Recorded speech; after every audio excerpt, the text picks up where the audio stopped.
Good morning, everybody. It's an honor to be here to speak in front of all of you about the economic situation in terms of cotton. I and Dr. Shirley are on the program this morning. I started with passing out a copy of the crop comparison tool, so hopefully you all will get a copy of that. If not, raise your hand and maybe we'll get the ones that showed up a little bit later, copies of that as well. But I want to start out and talk to you about how some costs have changed in terms of our inputs and what we're using for our enterprise budgets this year. And then we'll look at the crop comparison tool. And then if there's enough time, I want to talk to you a little bit about a farm operations survey that we conducted and talk about the results of that. So if I've got time. All right, so I'll start talking about the inputs, of course. And I don't have my clicker. I should have taken out my animation. As far as fertilizer prices, compared to a year ago, January, we're up in nitrogen. A year ago, January, we were using 55 cents for nitrogen, but now we're using 62 cents, which is stable to down slightly compared to last fall. And phosphorus and potash, we're using 43 and 41 cents a pound. And you'll see that noted at the footnote at the very bottom of that crop comparison tool that was handed out. As far as chemical prices, we're seeing those stable as well. Some of them are down because there are some new generics coming on board. So the big thing that I'm telling growers about chemical prices and things like that, because margins are going to be tighter this year, it's important to take advantage of rebates when possible. Don't leave those on the table. Definitely take advantage of those. And machinery prices, we're seeing those up as well in terms of implements and tractors and self-propelled equipment. So we're seeing an increase in those prices. But diesel fuel, we're seeing some relief there. So that's kind of the bright outlook. Diesel fuel input prices are down tremendously from 2014, 2013, 2012, all of that. So this is a chart showing diesel fuel prices from 2011 through December 2014. And you can see we had some volatility going on there, and then in 2014 we just saw it steadily decrease. And that's because global supplies of oil are going up. This I wanted to break down, and actually it was at this conference a year or two ago when a grower said, is there a better time of the year to buy diesel fuel? And so I said, you know, I wonder if I could plot out a seasonal index and try to figure out the best time of the year to buy diesel fuel for growers. So what you do in order to do that, the first step is to plot it out January through December for each year. And I chose the past 4 years as the most recent. I didn't really want to go back too far beyond that because the behavior of diesel fuel price was a lot more volatile and more dramatic. Especially 2008, we saw a price range, I think $2 within that year. So and that was an odd year, not typical of what behavior would be in terms of diesel fuel prices. So if you plot it out, if you look at really the 3 years, 2011 through 2013, we see kind of lower in the winter, going up towards late spring, down a little bit in the summer, up again towards the fall, and then down again towards the winter. Now 2014, odd year, just steadily went down all year. And then I want to show you what the projection is by the Energy Information Administration for 2015. And this is based on their January short-term energy outlook. They think 2015, it will come down in the spring and then go up towards the fall and through the winter. So 2015, like 2014, might be an odd year. So that's my disclaimer when looking at this diesel fuel monthly price index. Oh, and I should show you at the top. Here, these are the average prices each year, and 2015 is projected to be $2.61 a gallon. Now, as I mentioned too, we haven't had as much volatility in terms of diesel fuel prices. 2014, 2013, not much volatility, but they're expecting volatility to go up in 2015. So there's going to be more uncertainty in terms of what that price will be. We're using $2.70 in our budgets. You'll see that noted in the footnote at the bottom of your crop comparison tool for diesel fuel. I've heard some growers say that they've been able to contract or purchase diesel tanker loads at $2 a gallon, and some $1.70 a gallon. So, just depending on the situation, that is a big relief in terms of your machinery and production costs and things like that. All right, so this is a seasonal index for diesel fuel prices, and it's based on 2011 through 2014 prices for diesel fuel and the behavior for that. The blue line is 100, which represents the year's average price for diesel fuel. So 2014, it was $3.53 a gallon. So that 100 represents $3.53 a gallon. Based on historical behavior the past 4 years, in January we see diesel fuel prices about 3% lower than the year's average price. In June and July, 1 to slightly over 1% lower. And then October, November, and December, we're seeing it 1, 2, and 3% lower. So those are the more ideal times to purchase diesel fuel. This is based on Southern Atlantic, or the lower Atlantic states. So it is more representative of our region, not the national price. So if 2015 behaves like the previous years, you can use this, but my disclaimer, they have a feeling it may act a little bit differently. So just keep that in mind. But the good news is it is going to be lower this year, but there's probably going to be a little bit more volatility, more uncertainty. All right, so that's talking about the changes in the input prices. I'm going to go ahead and pull up the crop comparison tool. I want to note, though, we've had a big revision in terms of our website. Our AgEcon department revised their website, and it's a lot easier to find the budgets, the crop comparison tool. Just go to that link right there, and it's right on the home page. You can click on it. So a lot easier. I can pull that up if you guys are interested later. So let me just review the crop comparison tool. This is not new, but we've tried to make it more user-friendly. So I know that you all have seen this before, but I just want to reiterate a few things. You can change the yield, you can change the prices, and you can change the costs. So we recommend that you look at the budgets and change the costs in the budgets and then type those into the crop comparison tool. Or if you have a general idea of what they are, then you can just type them into the crop comparison tool. But definitely use the budgets as a guideline. So you can change any of these numbers up here. We've got some that are linked to yield and things like that, such as ginning and warehousing, and depending on what cottonseed price is. So you won't be able to change that. But if you want to change it, just give me a phone call, send me an email, and I'll tell you how to do it real quick. It's very, very easy. We'll just unprotect the sheet. If you're really familiar with Excel, you can do that on your own. The big thing, we don't include land rent in the budgets or the crop comparison tool. So we're telling growers when they're looking at their return above their operating expenses, this number needs to cover their land rent. And right now we're looking at irrigated cotton. You can see it there.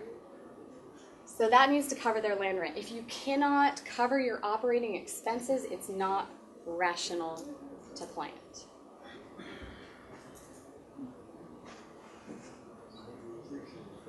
Another thing, we're assuming that you own your equipment. I heard someone say go fishing. We're assuming that you own your equipment. So if you have principal payments and other things like that, you'll have to take those into consideration up here, or look at that bottom line down at the bottom and see what your returns to land and management are. If you want to make any changes to diesel fuel or your fertilizer inputs, you can change that down in the footnote there. So say the grower that was able to purchase his diesel at $2 a gallon, all of the numbers changed when I changed that footnote because everything's linked to what we're using for our machinery and equipment. And it would be the same for the fertilizers if we were to change those.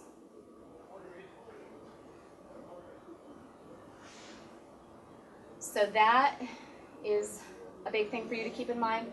And then also we have the charts still in the tool. So if you're wanting to make a comparison and say, well, I know I can get such and such, or well, let's just say we're looking at corn and cotton.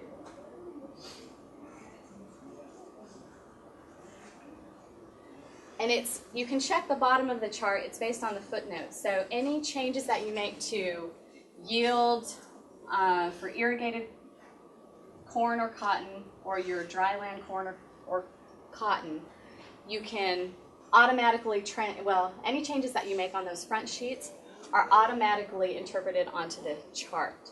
So if you're wanting to have a comparable return to your variable cost, over your variable cost, if corn's priced at $4.25 a bushel, you'll need 60 or 59 cents for your irrigated cotton and 62 cents for your dryland cotton to bring equal returns above your operating expenses.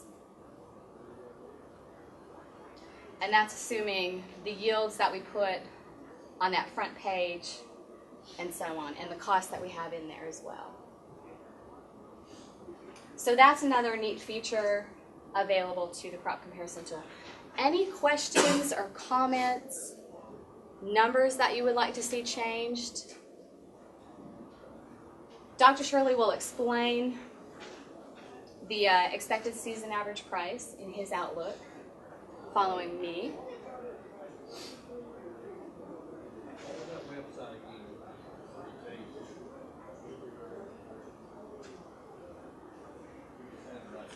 Sure.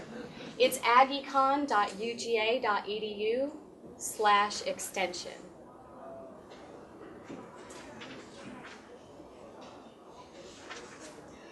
I'm proud. The website is now, it came out of the 90s and now it's in the 2000s, so we're proud of that. Sure. Okay, so some final things that I'm saying to growers when we're doing our meetings and stuff like that. Of course, save money wherever possible. If there's any seed rebates, chemical rebates, take advantage of those. Do not leave those on the table. Definitely use the tool and the budgets as a guideline. Adjust the numbers. Have a good idea of what your expected costs are going to be so you can make those rational decisions. And then another thing, I know this is a tough question, but I am saying it. So is this the year to downsize and farm the land that you own? That's a tough decision because you've already invested in the machinery and equipment and things like that. But that's a big question for growers to ask themselves. And then, of course, need to make those important farm bill decisions. Participating in PLC or ARC. I know it's not as relevant for cotton because we've got stacks and SCO for cotton, but what you plant on that generic base could have an impact on your bottom line. So, all right, do I have time to talk about? Okay, I'll briefly talk about this. This is a publication that we're going to put out, and hopefully it will be useful to you and to county agents in your counties and things like that. But it's a farm operations survey that was conducted by a student of ours during October through November 2013. So she surveyed agents to talk to growers in their counties and figure out what is the typical size of machinery used in terms of implements, the associated horsepower in terms of tractors, what speed they're going in terms of acres per hour, and so on. So we had a pretty good response on that, and this is the data that we collected. And we got a good variation in terms of implement size. We were able to sort it into small, medium, and large size implements. And Shannon went and collected prices on the implements and the tractors to figure out what actual costs will be. And then we used a machinery cost calculator tool that Dr. Shirley created to estimate fuel costs, variable costs in terms of repairs and maintenance and labor, and of course fixed costs, depreciation, overhead, wear and tear on equipment, all of that. So that's what the machinery cost calculator looks like. We use engineering data and coefficients to calculate our repairs and maintenance and our fixed costs, and also fuel expenses. The fuel costs in this are based on $2.70 a gallon. Labor was estimated at $12 an hour, and we have a multiplier of 25% because that implement and tractor is actually going to use a little bit more when you're turning at the end of the road, changing implement, and things like that. So that person is going to be working a little bit longer than they're actually using the tractor and the implement.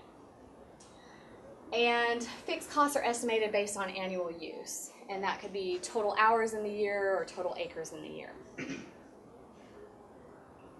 So these are samples of the operations that were surveyed. I know it's a bunch of data on one slide, but we're going to put this into a publication, and it should be available this spring, so you can have an idea of what costs will be associated with the various operations that you may be using on your farm.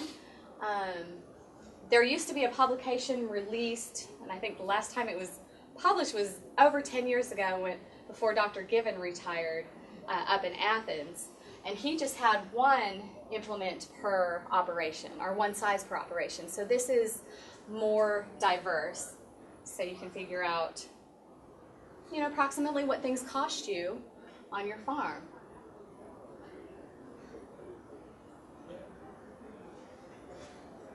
Planting operations, various sizes, horsepowers associated with those, spraying, and then harvesting.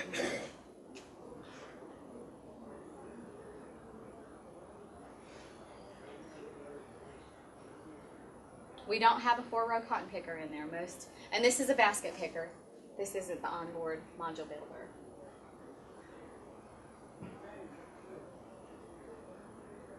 And that's peanut related and other operations. So this will be available. We'll notify county agents when we put the publication online.